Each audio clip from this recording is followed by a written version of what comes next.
मैं पार्क में लगातार दौड़ रही थी क्योंकि मैं एक तितली का पीछा कर रही थी। मम्मी देखो, मैंने तितली पकड़ ली। मैं खुशी से चिल्लाई, मगर मेरी मम्मी ने कोई जवाब नहीं दिया। मैंने पलट कर देखा, वो वहीं पर खड़ी थी, मगर उनकी आंखों में वो चमक नहीं थी जो हमेशा मुझे इस तरह से खुश देखकर आती थी। उनका चेहरा अजीब तरह से सफेद पड़ चुका था और अगले ही पल वो जमीन पर गिर गईं। मैं भागकर उनके पास गई, लेकिन वो कुछ भी नहीं बोली। वो दिन मेरी जिंदगी का सबसे डरावना दिन था। मुझे नहीं पता था कि मेरी मम्मी को क्या हुआ था। बस इतना याद है कि पूरे मोहल्ले में शोर मच गया था। मेरे घर पर भीड़ लगती जा रही थी और मैं हैरान परेशान सब कुछ देख रही थी। मेरे पापा कहीं दूर किसी दूसरे देश में नौकरी करते थे और मेरे लिए मेरी मम्मी ही सब कुछ थी। तभी किसी ने अचानक कहा, इस बच्ची को यहाँ से ले जाओ। इसके पापा जब आएंगे तब फैसला कर लिया जाएगा। और फिर वहां से मैं चाची के घर आ गई। चाची का घर मेरे अपने घर से बिल्कुल अलग था। वहां मेरे लिए कोई मोहब्बत नहीं थी, सिर्फ एहसान था, हुकूमत थी और ताने थे। मेरी चाची का रवैया हमेशा मेरे लिए बहुत सख्त होता था, जैसे मैं कोई गैर थी। उनकी अपनी 2 बेटियां और एक बेटा था, जिनके लिए हर ऐशो आराम मौजूद था। मुझे खाने में सबसे आखिरी प्लेट मिलती थी और अगर घर पर कोई मेहमान आ जाता तब तो मुझे बिना खाए ही सोने के लिए भेज दिया जाता था। मेरे पिता का साया मुझ पर सिर्फ फोन कॉल्स तक ही थी सीमित था। वो बस यही पूछते, सब कुछ ठीक तो है ना? और चाची हमेशा हाँ में जवाब देती। उन्हें क्या पता था कि सब कुछ ठीक होने के मायने मेरे लिए पूरी तरह से बदल चुके थे। मैं चाची के घर में रह रही थी, मगर मेरे अंदर हमेशा ये सवाल उठता था कि मेरे पापा मुझे लेने क्यों नहीं आते। वो तो मुझे बहुत प्यार करते थे ना, फिर वो मुझे छोड़कर कैसे जा सकते थे? और फिर एक दिन मैंने वो बात सुन ली जो शायद मुझे कभी नहीं सुननी चाहिए थी। रात का वक्त था। चाची और उनकी छोटी बहन किचन में बातें कर रही थी। जब मैं वहां बर्तन रखने के लिए गई तो उनकी खुसुर-फुसुर मुझे सुनाई देने लगी। बेचारी लड़की, इसको तो खबर ही नहीं है कि इसका बाप मर चुका है। चाची की बहन बोली। मेरे कदम वहीं पर जम गए और दिल जैसे किसी ने मुट्ठी में जकड़ लिया हो। बस ज्यादा अपनी जुबान मत चलाओ, अगर इसे पता चल गया तो एक नई मुसीबत खड़ी हो जाएगी। चाची ने गुस्से से कहा। मेरे दिमाग ने इस बात को मानने से इनकार कर दिया था कि मेरे पापा मर चुके हैं और मुझे ये बात बताई तक नहीं गई थी। क्यों? क्या मैं उनकी बेटी नहीं थी? मेरी आंखों में आंसू आ गए, मगर मैं चुप रही। चाची का राज जानकर मैं और कमजोर नहीं बन सकती थी। मुझे चुप रहना था, क्योंकि मैं जान चुकी थी कि इस घर में मेरे लिए कोई जगह नहीं बची। अब मैं वो खामोश लड़की बन चुकी थी जो बस चाची के हुक्म पर चलती थी। मगर फिर एक दिन कुछ ऐसा हुआ जिसने मुझे पूरी तरह से तोड़कर रख दिया। चाची का बेटा अमन, जो हमेशा मुझे अजीब सा लगता था, मुझ पर ताने कसता रहता था। कभी मेरी चीजें छुपा देता, कभी अकेले में मुझे परेशान करने लगता। मैंने कभी उसे ज्यादा तवज्जो नहीं दी, मगर फिर एक दिन वो मेरे करीब आया और अजीब से लहजे में बोला, ये घर तुम्हारा नहीं है, अगर यहाँ रहना है तो मुझे खुश रखना पड़ेगा। अचानक चाची आ गईं। उन्हें देखकर मुझे लगा कि शायद वो मुझे इससे बचाएंगी। मैं रोने लगी, मगर चाची ताने मारते हुए बोली, बंद करो ये ड्रामेबाजी। अमन ने कुछ भी नहीं किया है और तुम यहाँ फालतू का शोर मचा रही हो। चाची की आवाज जहर में डूबी हुई थी। मैं सदमे में थी। उन्होंने अमन को कुछ भी कहने की बजाय मुझे ही कसूरवार ठहरा दिया था। उसी दिन मैंने फैसला कर लिया कि अब मुझे इस घर में ज्यादा दिन नहीं रहना चाहिए। मैं किसी भी तरह यहाँ से निकल जाऊंगी। कुछ दिनों बाद ही कुछ अजीब हुआ। चाची का बर्ताव अचानक बदल गया था। जो हमेशा मुझसे नफरत करती थी, अब वो मुझ पर बहुत ज्यादा मेहरबान हो गई थी। वो अपनी बेटियों से ज्यादा मुझे अहमियत देने लगी। मुझे अच्छे कपड़े दिए जाने लगे, खाना भी अच्छा खासा मिलने लगा। मगर मैं जानती थी कि कुछ तो ऐसा था जो गलत था। फिर एक दिन चाची ने मुझे अपने कमरे में बुलाया। उनके चेहरे पर एक अजीब सी खुशी थी जिसे मैं समझ नहीं पाई। मुझे उलझन में देखकर चाची बोली, इधर आओ।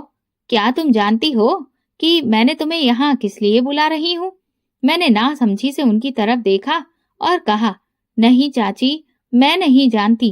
चाची बड़े ही जोश भरे लहजे में बोली, अरे बधाई हो, तेरा रिश्ता तय हो गया है। ये सुनकर मैं हैरान रह गई। रिश्ता? मेरा? मगर किससे? मैंने धड़कते दिल से पूछा।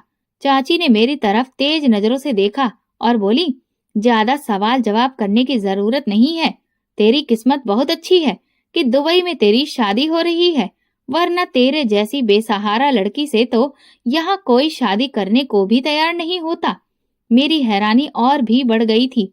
अगर ये रिश्ता इतना ही अच्छा था तो फिर चाची ने अपनी बेटियों की शादी वहां क्यों नहीं की? जरूर कुछ तो गड़बड़ थी, मगर मैं कुछ कर नहीं सकती थी। 2 दिन बाद मेरी शादी करवा दी गई, मगर ना तो मुझे अपने दूल्हे का पता था, ना उसके घर वालों का। उन्होंने मेरे चेहरे पर इतना लंबा घूंघट डाल रखा था कि मुझे कुछ भी दिख ही नहीं रहा था, और वो शादी ऐसे हुई जैसे बस खाना पूर्ति की जा रही हो। सब कुछ इतनी जल्दी जल्दी हुआ कि कुछ घंटों में ही सब निपट गया। इसके बाद मेरी विदाई नहीं हुई, बल्कि मुझे अकेले ही 2 दिन के बाद दुबई भेज दिया गया। वही मेरी जिंदगी का सबसे बड़ा धोखा मेरे साथ होने वाला था। जब मैं एयरपोर्ट पर खड़ी थी तो मेरे हाथ डर के मारे कांप रहे थे, क्योंकि मैं तो आज तक अपने मोहल्ले से भी बाहर नहीं गई थी, और यहाँ चाची ने मुझे एक अनजान देश में भेज दिया था, एक अनजान सफर पर, एक अनजान मंजिल पर, जहाँ मुझे एक ऐसे रिश्ते को निभाना था जिसके बारे में मुझे कुछ भी नहीं पता था। यहाँ तक कि मैंने उस इंसान का चेहरा भी ठीक से देख नहीं पाई थी जिससे मेरी शादी हुई थी। जिस वक्त मैं घर से निकल रही थी, उस वक्त चाची के चेहरे पर एक लंबी मुस्कुराहट थी, जैसे वो अपनी जीत की खुशी मना रही हो। उन्होंने आखिरी बार मेरी तरफ देखा और सख्त लहजे में बोली, कान खोलकर सुन लो, अब यहाँ वापस आने की कोई उम्मीद मत रखना। वहां जाकर कोई तमाशा मत करना। जो कहा जाए चुपचाप वैसा ही करना, और यहाँ कभी लौट कर मत आना। अब मेरे पास कोई रास्ता नहीं था, इसीलिए मैं खामोशी से प्लेन में बैठ गई। प्लेन में मेरी आंखों में नींद नहीं थी, बस न जाने कितने सारे ख्यालों का एक तूफान था जो मेरे मन में बार बार उठ रहे थे। मुझे सबसे ज्यादा डर इस बात का सता रहा था कि अगर यहाँ सब कुछ ठीक था तो फिर चाची ने अपनी बेटियों को यहाँ क्यों नहीं भेजा? क्या वाकई में मेरी किसी से शादी हुई थी, या ये सब झूठ था? ये सवाल बार बार मेरे दिमाग में हथौड़े की तरह बज रहे थे, मगर मेरे पास इन सारे सवालों का कोई भी जवाब नहीं था। कुछ घंटे के बाद प्लेन ने दुबई की जमीन पर कदम रख दिए थे। मैंने खिड़की से बाहर देखा तो ये शहर खूब चमक रहा था। वहां की इमारतें रोशनी से भरी हुई थीं। बड़े बड़े टावर आसमान की ऊंचाइयों को छू रहे थे। सब कुछ जैसे किसी सपने के जैसा था, मगर मेरे लिए ये सपना एक भयानक हकीकत में बदलने वाला था। इमिग्रेशन के बाद मैंने चारों तरफ नजर दौड़ाई। चाची ने कहा था कि मेरा पति मुझे लेने आएगा, मगर यहाँ तो कोई भी मेरी तरफ नहीं आ रहा था, और ना ही मुझे ढूंढता हुआ दिख रहा था। ना जाने कितनी ही देर मैं पागलों की तरह इधर उधर देखती रही कि शायद कोई तो मेरी तरफ आएगा, लेकिन मुझे वहां कोई ऐसा नजर नहीं आया जो मुझे ढूंढ रहा हो। आखिर में एक बेंच पर हार कर मैं बैठ गई। इंतजार करते करते काफी वक्त बीत चुका था। तभी मेरे बराबर में बैठी एक लड़की ने धीरे से कहा, तुम्हें पता भी है कि तुम्हें यहाँ क्यों भेजा गया है? मैंने हैरान होकर उस लड़की की तरफ देखने लगी। क्या मतलब? मेरी आवाज लड़खड़ा रही थी।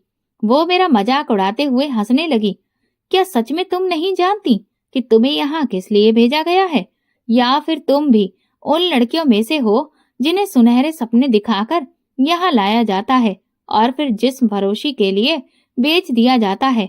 उसकी ऐसी बातें सुनकर तो एक पल के लिए जैसे मेरा दिल धड़कना ही भूल गया था।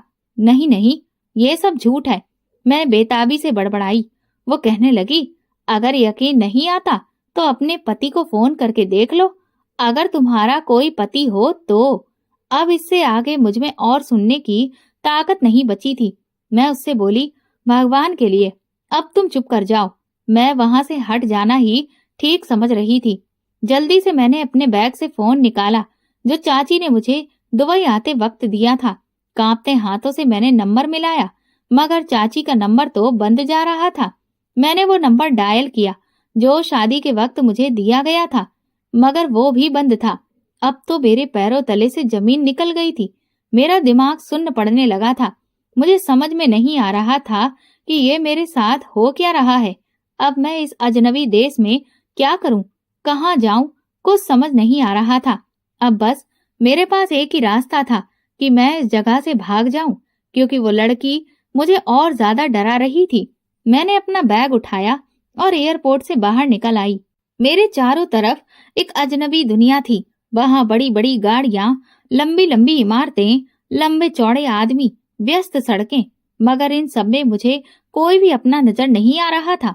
मुझे यहाँ एक पल भी नहीं रुकना चाहिए, मेरे दिमाग ने तुरंत ही ये कहा, और मैं अंधाधुंध भागने लगी। मेरे कदम जमीन पर नहीं थे, बल्कि हवा में थे। मैं बस लगातार आगे बढ़ती जा रही थी, बिना कुछ भी देखे, बिना कुछ भी सोचे। मगर फिर अचानक एक जोरदार झटके से मैं किसी गाड़ी से टकरा गई। उस चमचमाती हुई महंगी गाड़ी के ब्रेक जोर से चिल्लाए और उनकी आवाज वहां गूंज गई। मेरी सांसें अटक गई थीं और मैं जमीन पर एक झटके से गिर गई थी। तभी गाड़ी का दरवाजा खुला। एक आदमी, बहुत ही लंबा चौड़ा, रौबदार, जिसकी आंखों में गुरूर झलक रहा था, धीरे धीरे मेरी तरफ बढ़ने लगा। उसे देखकर डर के मारे मैं पीछे हटने लगी। फिर वो मेरे करीब आया और उसने एक अजीब सी बात कही, मुझसे बचकर भाग रही हो, बहुत भारी कीमत में तुम्हें खरीदा है। उसकी ये बात सुनकर जैसे मेरे दिमाग ने काम करना बंद कर दिया था। कुछ पल के लिए तो मुझे लगा कि शायद वो मुझे किसी और की लड़की समझ रहा है, मगर जैसे जैसे वो मेरे करीब आ रहा था, मेरे दिल की धड़कन तेज होती जा रही थी। वो फिर से बोला, स्नो वाइट, मुझसे बचकर भाग रही हो, बहुत भारी कीमत में तुम्हें खरीदा है। ये जुमला मेरे कानों में जहर की तरह उतरा था। मैं सहम कर उस आदमी की तरफ देखने लगी। ये आदमी कौन था और इसने मुझे क्यों खरीदा? मेरा शरीर बेजान सा होने लगा था, जैसे मेरे अंदर से सारी ताकत निकल चुकी थी। मैंने पीछे हटने की नाकाम कोशिश की, मगर मेरा पैर फिसल गया और मैं दोबारा जमीन पर गिर गई। ये सब मुझे किसी भयानक सपने की तरह लग रहा था। मुझे लग रहा था कि मैं अभी जाग जाऊंगी और ये सब खत्म हो जाएगा। मैं बार बार खुद को यकीन दिलाने की कोशिश कर रही थी, मगर सच्चाई वो मेरे सामने खड़ी थी। वो आदमी चेहरे पर संजीदगी लाते हुए बोला, तुम जानती भी हो कि तुम्हें बेचने वाला कौन था? उसने एक नजर उठाकर मेरे भयभीत चेहरे को देखा, फिर झुककर मेरे करीब आया। मैं उसे देखकर और भी ज्यादा डर के मारे सिहर गई थी। मैं पीछे हटते हुए बोली, प्लीज मुझे कुछ मत करना, मुझे हाथ मत लगाना। मेरी आवाज लड़खड़ा रही थी, मैं गिड़गिड़ा रही थी। मेरी ऐसी हालत देखकर वो जोर से हंस पड़ा। उसकी हंसी में उसका घमंड छुपा हुआ था। अच्छा, तो तुम्हें हाथ ना लगाऊं? फिर उसने तीखे लहजे में कहा, तुम्हें क्या लगता है कि मैंने तुम्हें ऐसे ही खरीद लिया है? तुम्हें अभी तक ये भी नहीं पता कि तुम्हें बेचने वाला कौन था। उसकी ये बात सुनकर मैं अपने दिमाग में सोचने लगी कि आखिर मुझे बेचने वाला कौन हो सकता है, मगर मेरे शब्द मेरा साथ नहीं दे रहे थे। वो तो जैसे कहीं मेरे गले में ही अटक गए थे। मुझे इस तरह सोचते हुए देखकर वो मुस्कुराया और बोला, तुम्हें बेचने वाला वही है जिससे तुम्हें सबसे ज्यादा प्यार था। ये सुनकर मेरे कानों में जैसे धमाका हो गया। ये झूठ है। मैं चीख पड़ी, मगर उसकी आंखों में जो सच्चाई थी वो मेरे वजूद में जहर की तरह फैल गई। उसके कहने का तरीका बता रहा था कि वो झूठ नहीं बोल रहा था। क्या चाची ने मुझे वाकई में बेच दिया? मेरी आंखों में आंसू आ गए थे। अब मेरे पास वापसी का कोई रास्ता नहीं था। वो आदमी सीधा होकर खड़ा हो गया और मजाक उड़ाते हुए बोला, जा सकती हो तुम, मगर बस इतना बता दो कि जाओगी कहाँ। फिर उसने अपनी जेब से एक कार्ड निकाला और मेरी तरफ उछाल दिया। मैं हक्का बक्का उसकी तरफ देख रही थी। वो बड़े ही ठंडे लहजे में बोला, ये मेरा पता है, अगर तुम्हें जिंदा रहना है तो फिर यहाँ पर आ जाना, वरना फिर जो कुछ भी तुम्हारे साथ होगा उसकी जिम्मेदार तुम खुद होगी। मैंने कार्ड को जमीन पर गिरते हुए देखा। मेरी आंखों में बेबसी के आंसू आ गए, क्योंकि जिंदगी मेरे लिए मुश्किल से और भी ज्यादा मुश्किल होती जा रही थी। मेरे अपनों ने ही मुझे गैरों के हाथों बेच दिया था। इतना बड़ा धोखा मिलने पर मैं गम में डूब चुकी थी। वो आदमी जाने के लिए मुड़ा, फिर एक पल के लिए रुका और एक सख्त नजर उसने मुझ पर डाली। फिर वो गाड़ी में बैठकर चला गया, मगर जाते जाते वो मुझे एक ऐसी हकीकत की खाई में धकेल गया था जिससे मैं कभी भी बाहर नहीं निकल सकती थी। मैं बिक चुकी थी और मुझे इसका पता ही नहीं था। मुझे नहीं पता था कि अब मेरे साथ आगे क्या होने वाला है और जिंदगी मेरे साथ क्या खेल खेलने वाली है। मेरी नजरें अभी भी उसी कार्ड पर जमी हुई थी जो जमीन पर पड़ा था। उस पर सुनहरे शब्दों में एक नाम लिखा था, सिद्धार्थ सिंघानिया। ये आदमी कौन था और उसने मुझे किस लिए खरीदा था? अचानक ही मेरे हाथ खुद ब खुद उस कार्ड की तरफ बढ़ गए, लेकिन फिर मैंने खुद को रोक लिया। मैं उस आदमी के पास कैसे जा सकती हूँ? वो तो मुझसे खुद ही कह चुका है कि उसने मुझे खरीदा है। मेरे कदम बेमन से चलने लगे। दुबई की रोशन सड़कें, खूबसूरत इमारतें और आसपास गुजरते लोगों के बीच सब कुछ मेरी नजरों के सामने धुंधला रहा था। मुझे यहाँ नहीं रहना है, मैं वापस चली जाऊंगी, लेकिन कहाँ और किसके पास? अचानक चाची का चेहरा मेरे जहन में आया तो मेरे पूरे शरीर में गुस्से और खौफ की एक लहर दौड़ गई। ये सब उन्होंने ही किया था, उन्होंने मुझे बेच दिया था। अगर मैं वापस चली भी जाऊं तो क्या वो मुझे जिंदा छोड़ेंगी? और मेरे पास अब वापसी का किराया कहाँ से आएगा? मेरा पासपोर्ट, मेरा वीजा, कुछ भी तो अब मेरे पास नहीं था। हर सवाल मुझे गहरे अंधेरे में धकेल रहा था। मुझे याद भी नहीं कि मैं कितनी देर अपने होशो हवास खोए हुए बेगानी सी सड़कों पर चलती रही। चलते चलते जब मेरे कदम जवाब देने लगे तो मैं ठोकर खाकर एक पार्क के कोने में बैठ गई और खाली नजरों से वहां मौजूद लोगों को देखने लगी। उन्हें देखकर ऐसा लग रहा था जैसे उनकी जिंदगी में कोई गम या तकलीफ ही नहीं है। शाम का साया ढलने लगा।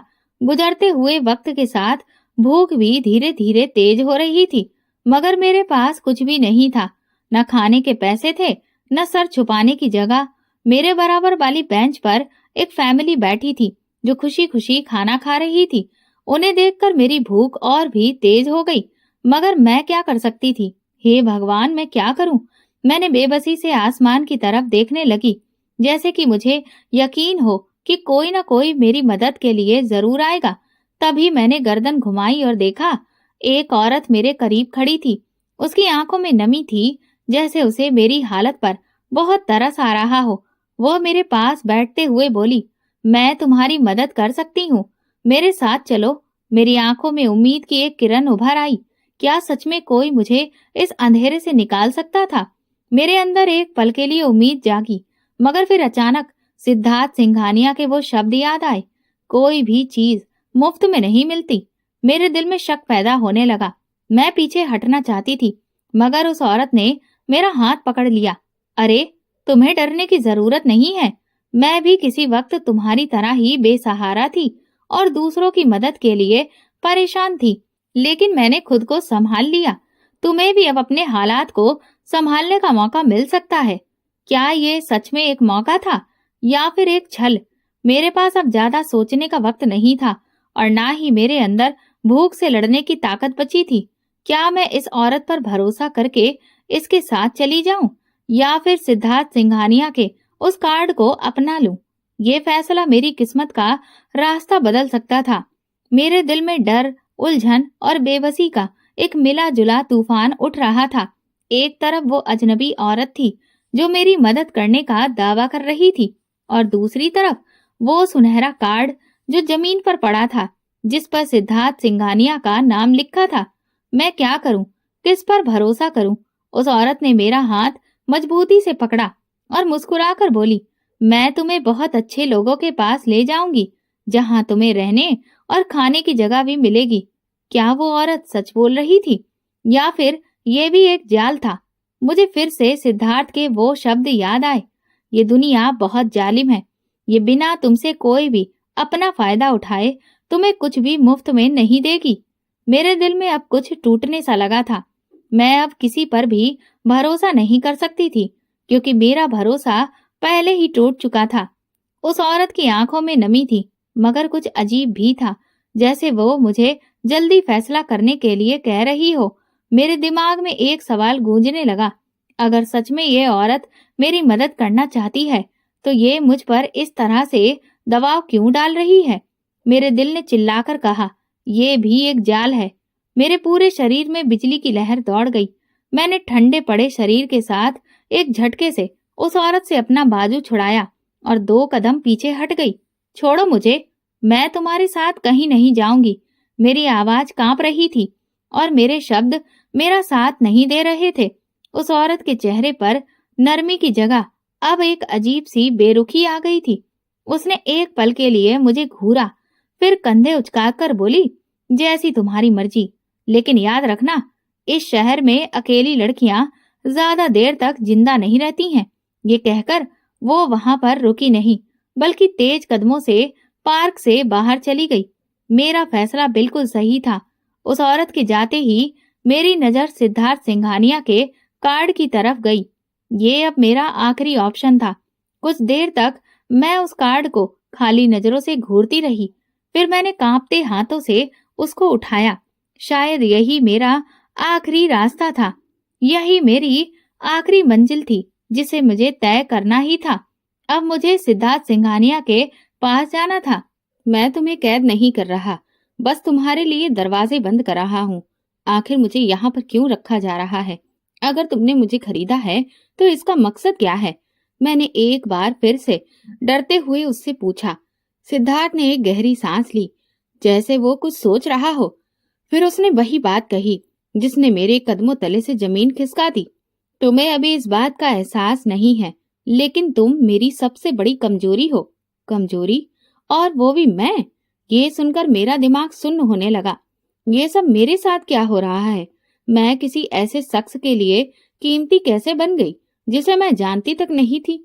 सिद्धार्थ सिंघानिया की आखिरी बात ने मेरे दिमाग में तूफान खड़ा कर दिया था। तुम मेरी सबसे बड़ी कमजोरी हो। मैं सोच में उलझ गई कि आखिर ये इंसान कह क्या रहा है। मैं इसके लिए क्या मायने रखती हूँ? मेरी सांसें तेज हो गईं। मैंने खुद को संभालते हुए सख्त लहजे में कहा, ये तुम क्या बकवास कर रहे हो? मैं तुम्हारे लिए कुछ भी नहीं हूँ। सिद्धार्थ खामोशी से मेरी तरफ देखता रहा। फिर उसकी आंखों में एक अजीब सी संजीदगी उभरी। धीमे लहजे में वो बोला, तुम्हें सब जानना है तो ठीक है, मैं तुम्हें सच बताता हूँ। सिद्धार्थ ने गिलास में पानी लिया, एक घूंट भरा, फिर मेरी आंखों में झांक कर बोला, ये कोई पहला मौका नहीं है जब हम मिले हैं। क्या तुम्हें याद नहीं है? मैं तुमसे बरसों पहले मिल चुका हूँ। तब भी तुम मेरी जिंदगी में एक भूचाल लेकर आई थी। ये नामुमकिन है, मैंने घबरा कर कहा। सिद्धार्थ ने धीमी मुस्कुराहट के साथ कहा, याद करो, कोई ऐसा वाक्या, कोई ऐसा पल जब किसी ने तुम्हारी मदद की हो, तुम्हारी जिंदगी बचाई हो। मैंने अपने दिमाग पर जोर दिया कि मेरी जिंदगी में ऐसा क्या हुआ था। फिर एक धुंधली सी याद मेरे जहन में उभरने लगी। मुझे कुछ याद नहीं है, मैंने बेचैनी से बोला। सिद्धार्थ मुझे घूरता रहा, जैसे वो कुछ सोच रहा हो। फिर वो धीरे से बोला, पायल, तुम्हारे ऊपर एक कर्ज है। कर्ज? कैसा कर्ज? मैंने चौंक कर पूछा। सिद्धार्थ ने गहरी सांस ली और कमरे की एक खिड़की खोल दी। फिर उसने मेरी तरफ रुख मोड़ा। उसकी आंखों में वही दहशत छलकने लगी थी। क्या तुम जानती हो कि तुम्हें खरीदने वाला मैं नहीं बल्कि कोई और है? ये सुनकर मुझे एक और झटका लगा था। सिद्धार्थ की बात पर यकीन करना मेरे लिए अब बहुत मुश्किल था। अगर मुझे किसी और ने खरीदा है तो फिर मैं यहाँ तुम्हारे पास क्या कर रही हूँ? तुमने मुझे क्यों बचाया है? और मैं ये कैसे मान लूं कि तुमने बिना किसी फायदे और लालच के मुझे बचाया है? सिद्धार्थ सिंघानिया बोला, पायल, इस दुनिया में कुछ लोग बहुत कीमती और खास होते हैं, इसीलिए मैंने तुम्हें उन दरिंदों से बचाया है ताकि तुम्हें इस दुनिया की गंदगी से दूर रख सकूं। मेरी सांसें कुछ पलों के लिए अटक गईं। सिद्धार्थ सिंघानिया, तुम मुझे बचा रहे हो या मुझे कैद कर रहे हो? वो कुछ देर खामोश रहा, फिर उसके होठों पर हल्की मुस्कान उभरी। ये तो अब तुम पर ही निर्भर करता है कि तुम इसे कैसे देखती हो। उसकी बातों ने मुझे और उलझा दिया था। मैंने तुम्हें एक बहुत बड़े खतरे से बचाया है ताकि तुम्हें इस दुनिया की गंदगी से बचा सकूं। ये कैसा मजाक है? मैंने खुद से सवाल किया।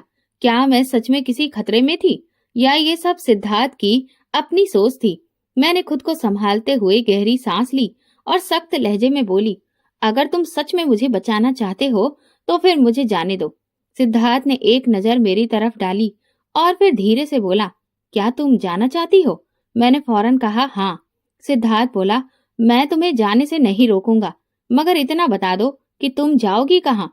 ये सवाल मेरे दिल पर किसी तीर की तरह लगा था, क्योंकि उसके सवाल का मेरे पास कोई जवाब नहीं था। मेरे पास तो कोई जगह ही नहीं थी, मैं भला कहाँ जा सकती थी? सिद्धार्थ जैसे मेरे अंदर की कश्मकश को भांप चुका था।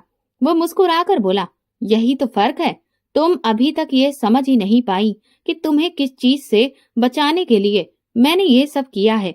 मैं खुद को मजबूत करते हुए बोली, क्या मतलब है तुम्हारा? तुम कहना क्या चाहते हो? क्या मुझे अभी भी कोई खतरा है? सिद्धार्थ ने गहरी सांस ली और बोला, ये तुम्हारी चाची। चाची? तुम्हें इनके बारे में क्या पता है? मैं चौंक गई। चाची? वो तो मेरे पापा के रिश्तेदार है ना, उन्होंने ही तो मेरी परवरिश की है जब मेरे माँ बाप का देहांत हुआ था। सिद्धार्थ टेढ़ी मुस्कान के साथ खड़ा हुआ और सिर हिलाया। क्या सच में ऐसा है? फिर उसने गहरी नजर से मेरी तरफ देखा और बोला, तो फिर वो लोग जिन्होंने तुम्हें बेच दिया? ये सुनकर मेरे दिल की धड़कन रुकने लगी।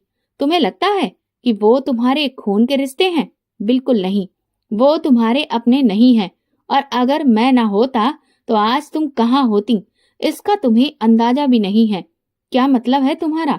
मैंने तेज आवाज में पूछा। सिद्धार्थ मेरे पास आया, उसकी नजरें मेरी आंखों में जम गईं। क्या तुमने कभी सोचा कि उन्होंने तुम्हें किसी आम इंसान को क्यों नहीं बेचा? मैं अपनी सांसें रोककर उसे देखती रही, क्योंकि तुम किसी के लिए कीमती हो, किसी के इरादों का एक बहुत जरूरी हिस्सा, और वे लोग अभी भी तुम्हें हासिल करना चाहते हैं। सिद्धार्थ ने एक कागज मेरी तरफ बढ़ाया। मैंने कांपते हाथों से उसे खोला। ये एक ईमेल था। सिद्धार्थ के दिए हुए कागज पर लिखे हुए ईमेल ने मेरे होश उड़ा दिए थे।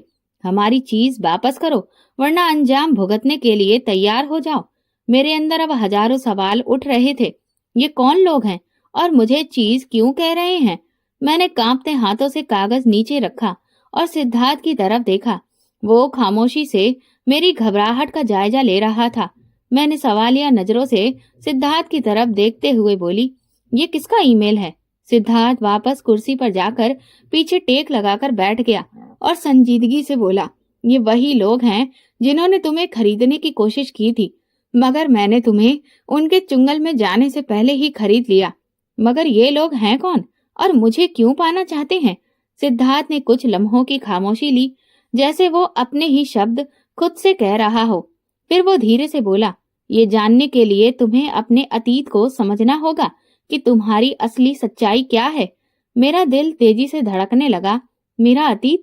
मगर मैं तो जानती हूँ कि मैं एक आम लड़की हूँ, जिसके माता पिता एक हादसे में मर गए और फिर चाची ने मुझे पाला है। सिद्धार्थ धीरे से मुस्कुराया। यही तो मुश्किल है, जो तुम जानती हो वो सच नहीं है। मेरे शरीर में सनसनी दौड़ गई। आखिर तुम कहना क्या चाहते हो? सिद्धार्थ ने मेरी आंखों में झांका और संजीदगी से बोला, तुम सिर्फ एक अनाथ लड़की नहीं हो, तुम किसी और की बारिश हो, एक ऐसा परिवार जो अभी भी तुम्हें ढूंढ रहा है। मेरे पैरों तले से जमीन खिसक गई। मेरा परिवार? मगर वो तो मर चुका है।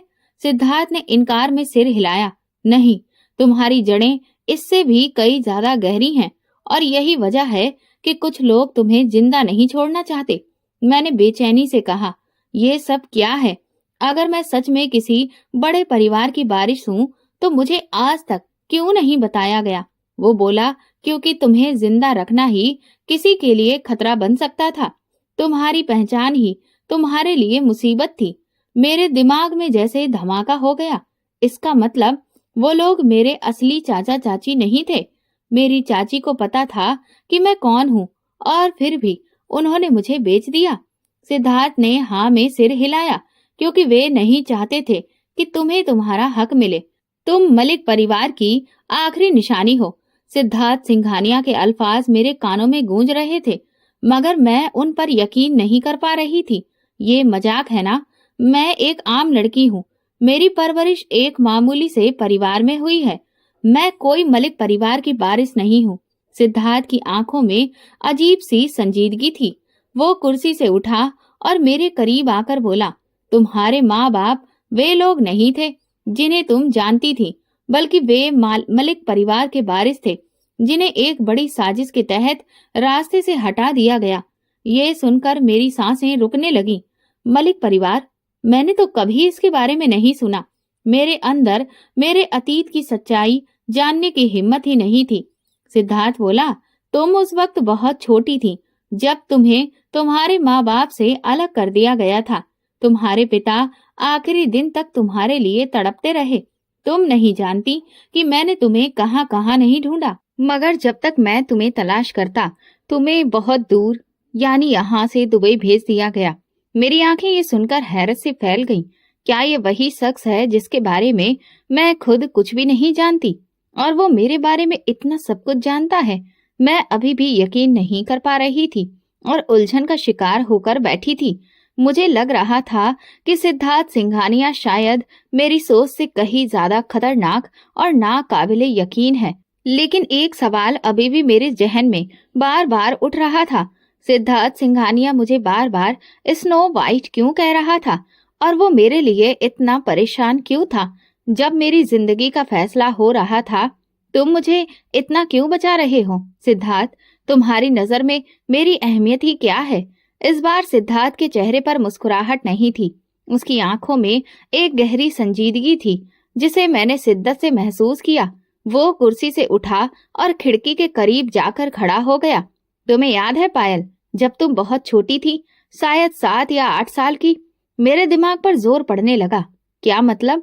सिद्धार्थ ने गहरी सांस ली और पलटकर मेरी तरफ देखा। तुम्हें याद नहीं होगा, लेकिन मैं तुम्हें बहुत पहले से जानता हूँ। तुम्हारे पिता मेरे पिता के सबसे करीबी दोस्त थे। जब मैं 12 साल का था, एक दिन हमारे घर तुम्हारा परिवार मेहमान बनकर आया था। तुम उस वक्त गार्डन में खेल रही थी और अचानक तुम एक दीवार पर चढ़ गई जहां से गिरने का खतरा था। मैंने तुम्हें नीचे उतरने के लिए हाथ बढ़ाया, मगर तुम जिद कर रही थी कि तुम खुद नीचे आ सकती हो और आखिरकार तुम लड़खड़ा कर गिरने लगी और मैंने आगे बढ़कर तुम्हें संभाल लिया। तब तुमने मुझे देखकर एक नाम रखा था, याद है? मेरी आंखें हैरत से फैल गईं। Bad Prince. ये नाम मेरे जहन में एकदम से आया था। मैं बचपन की धुंधली यादों में खोने लगी। सिद्धार्थ ने सिर झुकाकर मुस्कुराते हुए कहा, हाँ, मैं वही था और तुम वही बच्ची हो जिसे मैंने पहली बार देखा और बचाया था। मेरा दिल जोरों से धड़कने लगा। लेकिन फिर मेरे माँ बाप के साथ क्या हुआ और चाची ने मुझे बेच दिया। तब तुम कहाँ थे? सिद्धार्थ का चेहरा एकदम से सख्त हो गया। जब तुम्हारे माँ बाप पर हमला हुआ, मैं उस वक्त एक मिशन पर था। मुझे वापस आकर सब कुछ पता चला, लेकिन तब तक तुम लापता हो चुकी थी। मैंने तुम्हें ढूंढने की बहुत कोशिश की, मगर मुझे किसी ने भी नहीं बताया कि तुम कहाँ हो। तुम्हारी चाची ने भी सबको यही यकीन दिलवा दिया था कि तुम किसी हादसे में मर चुकी हो। ये बात उन्होंने ना कही और ना किसी को बताई। और फिर मैंने अपनी सारी ताकत, दौलत और वक्त सिर्फ एक चीज पर लगा दी, तुम्हें ढूंढने पर। सालों बाद मुझे तुम्हारा सुराग दुबई में मिला। मुझे पता चला कि तुम्हें बेच दिया गया है और जब तुम एयरपोर्ट पर घबराई हुई खड़ी थी, मैंने तुम्हें अपनी तरफ खींच लिया क्योंकि मैं दोबारा तुम्हें खोना नहीं चाहता था। पायल की आंखों से आंसू बह निकले। तो इसका मतलब तुमने मुझे खरीदा नहीं था, तुमने मुझे बचाया था। सिद्धार्थ ने धीरे से कहा, तुम्हें बचाने के लिए मुझे जो कुछ भी करना पड़ा मैंने किया। मैंने धीरे से कदम बढ़ाया और सिद्धार्थ के करीब जाकर खड़ी हुई थी। सिद्धार्थ ने मेरी तरफ देखा और धीरे से बोला, ये तुम्हारा फैसला है, लेकिन याद रखो, मैं हमेशा तुम्हारे साथ रहूंगा। जैसे बरसों पहले तुम्हें गिरने से बचाया था, आज भी मैं तुम्हें गिरने नहीं दूंगा। मैं एक पल के लिए रुकी और फिर हल्की मुस्कान के साथ कहा, अगर मेरा बैड प्रिंस मेरे साथ है तो मैं किसी से नहीं डरती। सिद्धार्थ सिंघानिया ने मेरा हाथ थामते हुए कहा, पायल, अब ये हाथ तुम्हारे हाथों से कभी भी जुदा नहीं होगा। मैंने धीरे से अपना हाथ छुड़ाने की कोशिश की, मगर सिद्धार्थ ने अपने हाथों की मजबूती बनाए रखी और मेरा हाथ थामे रखा। मैंने जिंदगी में बहुत कुछ खोया पायल, मगर तुम्हें दोबारा खोने की हिम्मत नहीं है। मेरी आंखों में आंसू आ गए। तो फिर क्यों मुझे यूं धोखे में रखा? सिद्धार्थ ने मुस्कुराते हुए मेरे आंसू पोंछे और कहा, क्योंकि मैं जानना चाहता था कि अगर तुम्हें सब कुछ मालूम ना हो तब भी क्या तुम मेरे साथ रहना चाहोगी या नहीं। मेरे आंसू बहने लगे।